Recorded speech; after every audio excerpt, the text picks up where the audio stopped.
शेतकरी बांधवांनो, ज्या एकरकमी कर्जमाफीबद्दल आपण आतुरतेने वाट पाहत होतो, तर त्या कर्जमाफीचा शासन निर्णय दिनांक 4 जुलै रोजी आलेला आहे. त्याची सविस्तर माहिती या व्हिडिओच्या माध्यमातून जाणून घेणार आहोत. नमस्ते शेतकरी बांधवांनो, किसान उद्योजक चॅनलवर पुन्हा एकदा तुमचं सहर्ष स्वागत. तर शेतकरी बांधवांनो, हा निर्णय जो आहे तर एकरकमी कर्जमाफी संदर्भातला आहे. तर त्याची नियमावली वगैरे आपण सविस्तर पाहणार आहोत. व्हिडिओ मोठा होऊ शकतो, त्यामुळे पूर्णपणे नियम जाणून घ्या, त्यानंतर तुम्हाला त्याचे पात्रता निकष हे समजून येतील.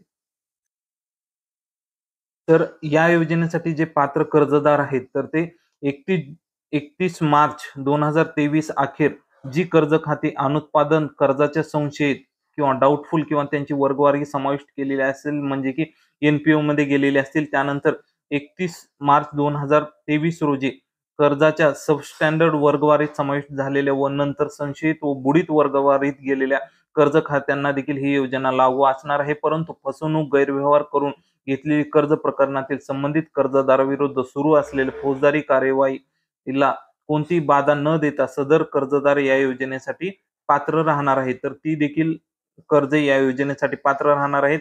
तर योजनेसाठी अपात्र कर्जदार कोण कोण आहेत, तर रिझर्व्ह बँकेच्या मार्गदर्शक तत्वे अथवा आदेशांचे उल्लंघन करून वितरित केलेली कर्जे, त्यानंतर आजी माजी संचालकांना व त्यांच्याशी हितसंबंधित असणाऱ्या भागीदारी संस्था, पतसंस्था, कंपन्या, संस्था यांना दिलेल्या कर्जांना अथवा त्यांची जामीनकी असणाऱ्या कर्जांना रिझर्व्ह बँकेच्या पूर्ण परवानगीशिवाय सदर सवलत देता येणार नाहीये. त्यानंतर संचालकाच्या कुटुंबातील व्यक्तींना कर्जासाठी अथवा त्यानंतर जामीनदार असलेल्या कर्जांना सदर योजना लागू असणार नाही. आणि त्यामध्ये त्यांचं स्पष्टीकरण देण्यात आलेलं आहे की पती, पत्नी, वडील, भाऊ, बहीण, मुलगा, मुलगी, जावई किंवा सून असे हे संबंधित कुटुंबातील व्यक्ती असतील. त्यानंतर पगारदारांच्या मालकीशी जर पगार कपातीचा करार झालेला असेल तर अशा पगारदारांना दिलेल्या खावटी कर्जासाठी देखील सदर योजना लागू असणार आहे. फक्त अपवाद म्हणून काही गोष्टी यामध्ये दिलेल्या आहेत. आणि ही एकरकमी कर्ज परतफेड योजना जी आहे तर त्यानुसार जवळपास रुपये 50 कोटी किंवा त्यापेक्षा जास्त असणाऱ्या कर्जांना ही योजना लागू असणार नाही. या योजनेची मुदत जी आहे तर ती देखील आता वाढवण्यात आलेली आहे. 31 मार्च 2025 पर्यंत ही योजना राहील आणि 28 फेब्रुवारी 2025 पर्यंत प्राप्त झालेल्या अर्जावर 31 मार्च पर्यंत निर्णय घेण्यात येईल. या योजनेची जी व्याप्ती आहे तर ही योजना सर्व प्रकारच्या कर्जांना लागू असणार आहे. त्या व्यतिरिक्त तात्पुरती उचल, त्यानंतर बिल डिस्काउंट व इतर आर्थिक सवलतींना देखील ही लागू असणार आहे. जेथे कर्जदाराची एकपेक्षा जास्त कर्ज खाती असू शकतात, अनुत्पादन झालेली म्हणजेच तुमची एनपीए मध्ये गेलेली आहे, तर त्यांना देखील ही योजना परतफेडसाठी लागू असणार आहे. तर त्याची जी वर्गवारी करण्यात आलेली आहे तर डाऊटफुल 1, 2, 3 त्यानंतर बुडीत अशी सर्व आणि सबस्टँडर्ड लेवलची जी काही कर्ज खाती आहेत किंवा कर्ज प्रकरण आहेत तर ती सर्व यामध्ये लागू असणार आहेत. तर बँकांना जी काही कार्यवाही करायची आहे ती यामध्ये देण्यात आलेली आहे.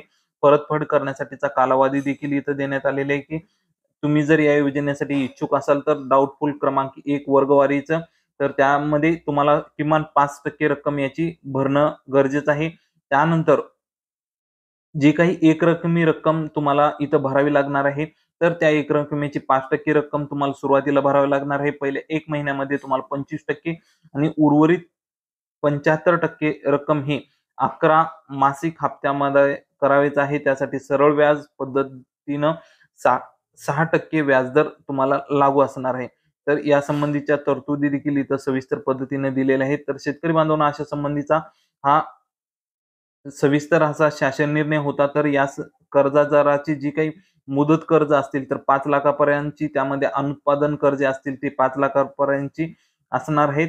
तर या योजनेच्या अंतर्गत ज्या शेतकरी बांधवांना ज्यांनी नागरी सहकारी पतसंस्था आणि नागरी सहकारी बँकाकडून कर्ज घेतलेली असतील तर त्या सर्व शेतकरी बांधवांसाठी ही योजना लागू असणार आहे. तर या संबंधीचा शासन निर्णय तुम्ही 4 जुलै 2024 रोजी सरकारद्वारे निर्गमित करण्यात आलेला आहे. हा तुम्हाला महाराष्ट्र.gov.gr.in वर तुम्ही पाहू शकता. तर शेतकरी बांधवांनो, अशा संबंधीचा हा एक महत्त्वपूर्ण असा शासन निर्णय होता, ज्याची माहिती तुम्हाला नक्कीच उपयोगी पडेल अशी अपेक्षा करतो आणि इथे थांबतो. जय जवान जय किसान. धन्यवाद.